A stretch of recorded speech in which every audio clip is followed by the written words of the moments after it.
Welcome to pin point friends once again. आज मैं फिर से एक बार आप लोगों के सामने निफ्टी का एनालिसिस लेके आया हूं। आने वाला हफ्ता में निफ्टी में क्या हो सकता है, क्या क्या पॉजिटिव और क्या क्या नेगेटिव पॉइंट्स देखने को मिल रहा है, इसी के चर्चा के ऊपर आऊंगा। पर इससे पहले आप लोगों को मेरा यही रिक्वेस्ट है, आप लोग वीडियो को लाइक कीजिए, शेयर कीजिए और चैनल को जरूर सब्सक्राइब कीजिए। फ्रेंड्स, पिछले हफ्ता मैंने आप लोगों के साथ जो डिस्कशन किया था वहां पे मैंने एक पॉइंट का जिक्र किया था। पहला पॉइंट ये मैंने बताया था कि अ, हम लोग शॉर्ट पे थे करीब 18,200 से। मेरा व्यू शॉर्ट शॉर्ट का था, बियरिश था। और व्यू गलत हुआ और उसके साथ साथ निफ्टी काफी ऊपर चला गया था। मतलब 20,200 18,200 पे जो शॉर्ट के लिए सोचा था वो 2,000 पॉइंट मतलब 10% 11% ऊपर भगाया गया निफ्टी को। तो और वो ऐसा नहीं कि एक दो दिन में भगाया गया, अच्छा खासा टाइम लेके भगाया। उसके बाद ऊपर में काफी टाइम बिताया, फिर बाजार करेक्ट करने पे आया। करेक्ट करने मतलब करते हुए ये 18,800 पे सपोर्ट बनाया था। पिछला हफ्ता का जो लो था 18,837, मैंने वहां पे कहा था कि एक बार के लिए जो मतलब जो लोग फिर भी शॉर्ट पे है, एक बार के लिए अपना शॉर्ट से निकल जाने का मौका मिला है तो शॉर्ट से एक बार निकालना चाहिए। 18,000 दोबारा जब तोड़ेगा, 18,100 का जोन, जो कि ये जो लास्ट रैली है, पूरा रैली मतलब 16,800 से 20,200, उसका गोल्डन रिट्रेसमेंट लेवल भी है 18,125-30 के आसपास। तो वो लेवल जब डिसाइसिवली काट देगा नीचे, फिर से शॉर्ट के लिए सोचा जाएगा। मेरा ऐसा कहने का मतलब साथ साथ ये भी था कि अ, मैंने शॉर्ट का व्यू लिया था अप्रैल मंथ में और वो 6 महीना टाइम भी बीत गया था। तो इसलिए मेरा ऐसा व्यू था। इसके साथ साथ मैंने एक पॉइंट और भी आप लोगों के साथ शेयर किया था, जो कि ये था, भला ही मान लीजिए इस बार भी मेरा व्यू गलत होने पे ही आ रहा है, ऐसा हो सकता है कि मैंने जो सोच रहा हूँ शायद यहाँ से सपोर्ट लेके बाजार ऊपर ना जाए, फिर से एक बार 18,000 के नीचे फिसल जाए। तो उस सिनेरियो में क्या स्टांस लेना चाहिए उस वक्त सोचेंगे। पर मेरा इतना कहना था कि अगर वो ऊपर भला ना भी जाए तो भी मैंने कहा था कि यहाँ पे ये जो प्राइस उस टाइम पे 19,000 के आसपास था पिछले फ्राइडे को। और वो जो 20 और 50 के बीच जो सिंपल मूविंग एवरेज के बीच डेली चार्ट के ऊपर जो डेथ क्रॉसओवर हुआ था, वो हुआ था करीब 19,600 के आसपास। तो मैंने कहा था कि डेथ क्रॉसओवर जिस वक्त हो रहा है वहां पे प्राइस 800 पॉइंट नीचे है, तो ये शायद सस्टेन नहीं करेगा। कम से कम अगर इसको बियरिश ट्रेंड भी रखना है तो भी एक बार ये कोशिश करेगा दोबारा उस पॉइंट के पास जाने के लिए।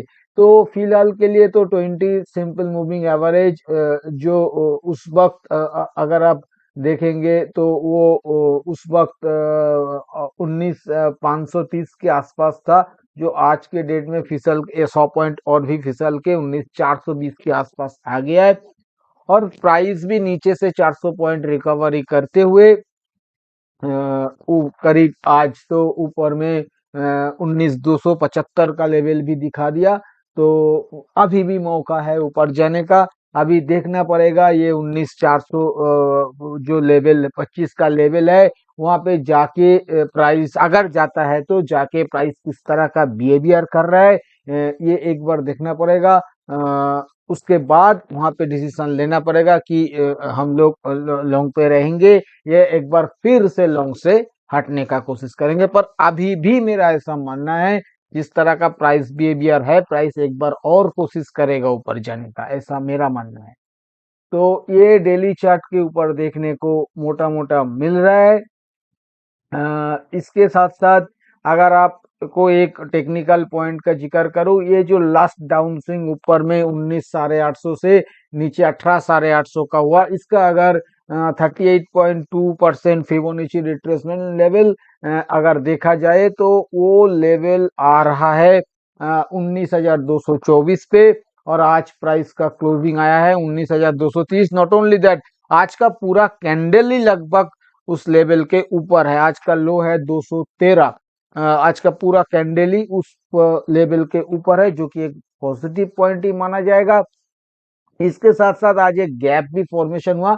मैं गैप का बारे में ज्यादा जिक्र कुछ नहीं कर रहा हूँ, क्योंकि पिछले 2-4 महीना में ऐसा देखा गया, कई सारे गैप बना, पर किसी गैप का कोई टेक्निकल सिग्निफिकेंस नहीं रहा।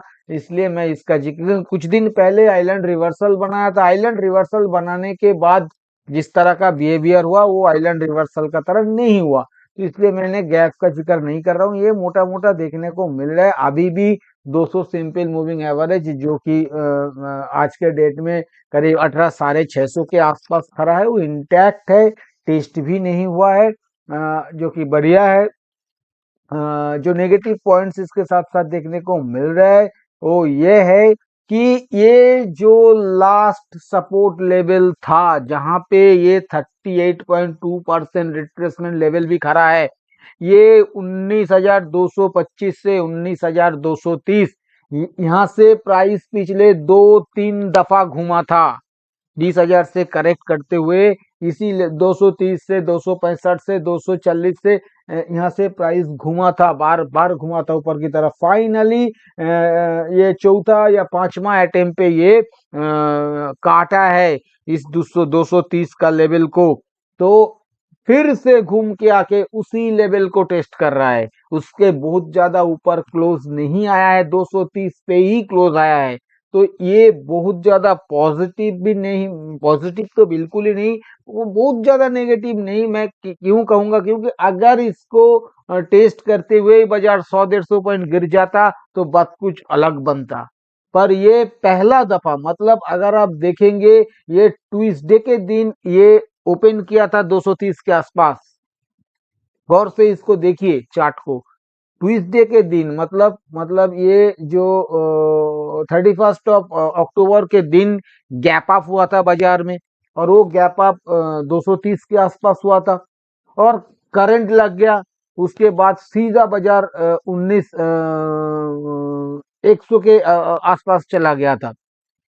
तो मतलब रिजेक्शन आया था वहां से, इस लेवल से। पर जिस ये इतना इंपॉर्टेंट लेवल से अगर एक दफा रेजिस्टेंस लेने के बाद विद इन 3 डेज आप उसी लेवल को रिक्लेम कर रहे हो, मान लीजिए कि वहां पे जो बंदा लॉन्ग किया था 19,230 पे, कॉल लॉन्ग किया था या फ्यूचर लॉन्ग किया था या शेयर खरीदा था, अगर प्राइस को बहुत ज्यादा नीचे जाना है तो प्राइस वो ट्रेडर को या इन्वेस्टर को मौका क्यों देगा निकलने का? मौका देना नहीं चाहिए। 230 पे फंसाया गया, उसको लेके प्राइस नीचे जाएगा, फंसते चलो, जैसे हम लोगों के साथ हुआ था। मैंने 18,200 पे शॉर्ट का व्यू लिया था, वो फंसाया, फंसाते फंसाते फंसाते फंसाते 20,200 लेके चला गया, मौका नहीं दिया निकालने का, कहीं पे मौका नहीं छोड़ा। तो अगर ये 19,200 पे आपको फंसाया है, जो लेवल 3 बार का सपोर्ट लेवल है उसको काटा है, ठीक है, काट के एक बार रिटेस्ट भी कर लिया, वो भी सही है। तो वो करने के बाद लोअर लो बना देता, दिक्कत नहीं होता। छोड़िए, लोअर लो बनाने में टाइम लेगा, ठीक है, तो 200 पॉइंट नीचे जाके ट्रेड करता। 3 दिन के अंदर, जिस मंगलवार को हुआ, आज फ्राइडे को, 3 दिन के अंदर उसी लेवल को रिक्लेम कर लिया, उसके ऊपर हाई बनाया और उसके ऊपर जाके क्लोज कर दिया। तो ये बहुत ज्यादा नेगेटिव नहीं हो सकता। फिर भी वो लेवल बहुत इंपॉर्टेंट है, उसका बहुत ज्यादा ऊपर क्लोज नहीं आया है, बहुत डिसाइसिव क्लोजिंग नहीं आया है, सिर्फ एक दिन का क्लोजिंग आया। इसलिए मैं कह रहा हूं ये थोड़ा सा डाइसी सिचुएशन है, बहुत ज्यादा पॉजिटिव भी नहीं, बहुत ज्यादा नेगेटिव भी नहीं। तो ये मोटा मोटा डेली चार्ट का एनालिसिस, इसके साथ और कुछ नेगेटिव पॉइंट्स है, जैसे 20 और 50 सिंपल मूविंग एवरेज दोनों प्राइस के ऊपर है, दोनों फॉलिंग है, दोनों में डेथ क्रॉसओवर है, दोनों में स्प्रेड बढ़ रहा है, प्राइस अच्छा खासा नीचे है। तो ये नेगेटिव पॉइंट्स है। साथ साथ मैंने एक डाउन चैनल ड्रॉ किया है, आप लोग देख सकते हो डाउन चैनल के निचले हिस्सों में सपोर्ट लेके अभी मझोले हिस्सों में है। देखना पड़ेगा ये मझोले हिस्से से ही रिजेक्शन मिलता है कि नहीं, क्योंकि इसके पहले दफा ये ऊपरी हिस्सों से रेजिस्टेंस लेके मझोले हिस्से से सपोर्ट बनाया था, बना के फिर एक बार ऊपरी हिस्सों में जाने का कोशिश किया और चैनल के बिल्कुल ऊपरी हिस्सों में नहीं जा पाया, वहां से रिजेक्शन आया, निचले हिस्सों में सपोर्ट बनाया, अभी फिर से मझोले हिस्सों में है। तो अगर रेजिस्टेंस बना लेगा तो नीचे लो और लो बनेगा। अगर इसके ऊपर फिर से मंडे या ट्यूसडे चलना चालू करेगा तो इस बार ऐसा लग रहा है ये सिर्फ चैनल के ऊपरी हिस्सों में जाके ही छोड़ देगा। ऐसा नहीं हो सकता है, चैनल के ऊपरी हिस्सों में जाके एक रेजिस्टेंस ले, फिर मझले हिस्सों में आके सपोर्ट लेके अगला बार चैनल को तोड़ दे। इस टाइप का सिचुएशन बन सकता है, और अगर यहाँ से ही रिजेक्शन मिल गया तो लोअर लो लगना तय है। जो भी है फ्रेंड्स, डेली चार्ट के ऊपर यही देखने को मिल रहा है। जहां तक इंडिकेटर का सवाल है, इंडिकेटर एमएसीडी अगर देखा जाए तो अभी भी डेथ क्रॉसओवर बना हुआ है एमएसीडी लाइन सिग्नल लाइन के बीच, पर एमएसीडी लाइन घूम गया है, एमएसीडी लाइन राइजिंग हो गया है, सिग्नल लाइन अभी भी फॉलिंग है। जहां तक आरएसआई का सवाल है, आरएसआई में एक ब्रेकआउट देखने को मिल रहा है डेली चार्ट के ऊपर, नीचे 30 के नीचे से सपोर्ट लेके एक हायर हाई बनाया गया और ये 40 के ऊपर आ गया फिर से, तो बहुत ज्यादा नेगेटिव इसे नहीं कह सकता हूँ। इसके साथ साथ फ्रेंड्स मैं एक बार वीकली चार्ट के ऊपर आ रहा हूँ।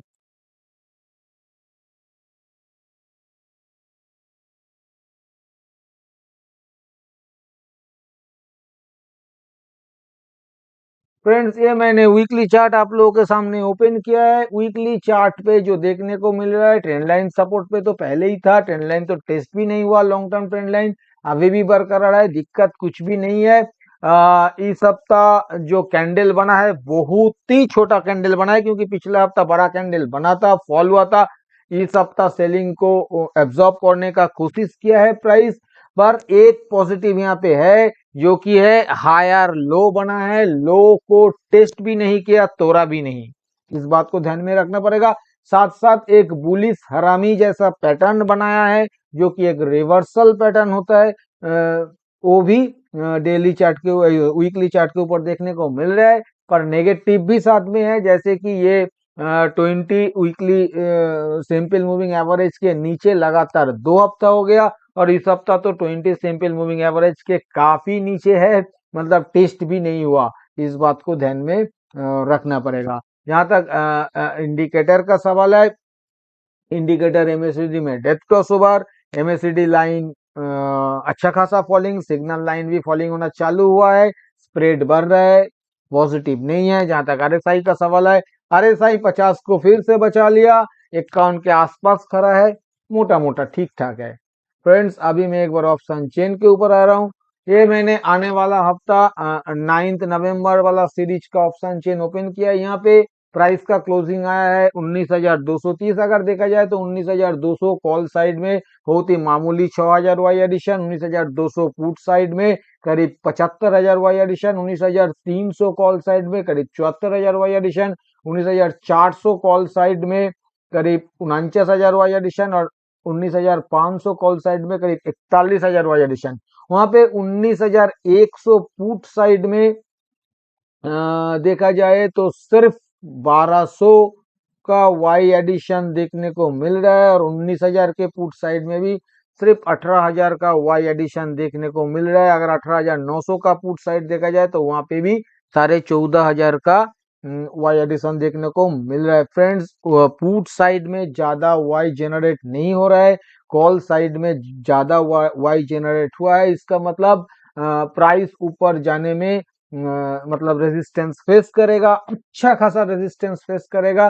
पर यहाँ पे एक बात ये भी है, इसको भी ध्यान में रखना पड़ेगा, जहां तक 19,250 का पुट है वहां पे 35,000 का वाई एडिशन देखने को मिल रहा है, जो कि इन द मनी 19,300 के पुट के ऊपर करीब 40,000 का वाई एडिशन देखने को मिल रहा है, 19,350 के पुट में करीब 8,000 वाई एडिशन, 19,400 के पुट में भी करीब 8,000 वाई एडिशन, मतलब लाग तो रहा है स्मार्ट प्लेयर द्वारा इन द मनी पुट को लिखा जा रहा है, ऐसा लिख रहा है ये लोग, deep in the money put को लिख रहा है।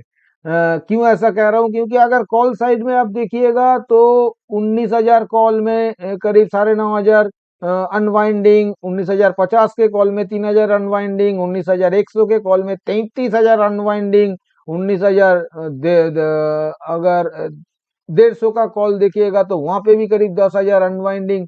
तो एक साइड में इन द मनी कॉल पे अनवाइंडिंग, दूसरा side in the money put पे ओपन इंटरेस्ट जनरेशन। तो ये थोड़ा सा बुलिश ही दिखा रहा है ऑप्शन चेन को फिलहाल। फ्रेंड्स, अभी मैं आऊंगा कंक्लूजन के ऊपर। कंक्लूजन के ऊपर आने से पहले मैं आने वाला हफ्ता के लिए सपोर्ट और रेजिस्टेंस का जिक्र करूंगा। आने वाला हफ्ता के लिए जो नीचे पहला सपोर्ट देखने को मिलेगा, मेरे ख्याल से वो सपोर्ट 18,975 का बनेगा, 18,975। दूसरा सपोर्ट 18,800, 18,800। और तीसरा सपोर्ट एक जोन होगा जो कि 18,600 से लेके 18,650 का, 18,600 से लेके 18,650। अगर बाजार फिसलता है तो ऊपर में जो रेजिस्टेंस पहला निफ्टी फेस करेगा, मेरे ख्याल से वो एक जोन होगा 19,380 टू 19,400, 19,380 से 19,400। ये जोन अच्छा खासा रेजिस्टेंस फेस करेगा। उसके ऊपर दूसरा रेजिस्टेंस और भी टफ रेजिस्टेंस होगा जो कि 19,550, 19,550। और उसके ऊपर तीसरा रेजिस्टेंस होगा 19,725 जो कि और भी कड़क रेजिस्टेंस होगा। जहां तक स्ट्रेटेजी का सवाल है, जिस तरह का चार्ट पैटर्न बना हुआ है, ऊपर जितने बार जाने का कोशिश करेगा हर एक लेवल से मेरे ख्याल से रिजेक्शन आएगा, कम से कम एक दफा आएगा, ज्यादा अगर नहीं भी आए तो एक दफा आएगा। तो सेल ऑन राइज का स्ट्रेटेजी लिया जा सकता है किसी भी रेजिस्टेंस लेवल के नजदीक 40-50 पॉइंट के स्टॉप लॉस के साथ 80 से लेके 100 पॉइंट के टारगेट के लिए सेल ऑन राइज का अटेम्प्ट लिया जा सकता है। जहां तक बाय ऑन डिप्स का सवाल है, बिल्कुल बाय ऑन डिप्स करना चाहिए किसी भी सपोर्ट लेवल के नजदीक 50-60 पॉइंट के स्टॉप लॉस के साथ 100-120 पॉइंट के टारगेट के लिए बाय ऑन डिप्स किया जा सकता है। जहां तक ब्रेकआउट बाय का सवाल है, ब्रेकआउट बाय भी बिल्कुल लेना चाहिए, किसी भी रेजिस्टेंस काटे तो 35-40 पॉइंट के स्टॉप लॉस के साथ 75 से लेके 80 पॉइंट या 100 पॉइंट के टारगेट के लिए ब्रेकआउट बाय भी लिया जा सकता है। जहां तक ब्रेकडाउन सेल का सवाल है, फ्रेंड्स, पहला और दूसरा सपोर्ट लेवल काटने पे ब्रेकडाउन सेल को अवॉइड करना सही है, ऐसा मेरा मानना है। पर अगर तीसरा सपोर्ट लेवल 18,600 काट जाता है तो वहां पे ब्रेकडाउन सेल अटेम्प्ट करना चाहिए 50 से लेके 60 पॉइंट के स्टॉप लॉस के साथ 100 से लेके 120 या 150 पॉइंट के टारगेट के लिए। फ्रेंड्स, मैंने आप लोगों के साथ इस वीडियो में जो भी चर्चा किया ये सभी मेरा खुद का एनालिसिस के ऊपर लिया हुआ मेरा पर्सनल व्यू है, ये एजुकेशनल पर्पस है, क्योंकि ये कोई बाय सेल रिकमेंडेशन नहीं है और मैं भी कोई सेबी रजिस्टर्ड एनालिस्ट नहीं हूं। इसलिए इसके ऊपर किसी भी रियल ट्रेड लेने से पहले आप अपना खुद का फिनेंशियल एडवाइजर का सलाह लेके ही रियल ट्रेड लीजिएगा। और अगर वीडियो आप लोगों को पसंद आया तो वीडियो को लाइक और शेयर करना मत भूलिए। थैंक यू दोस्तों, हैप्पी ट्रेडिंग।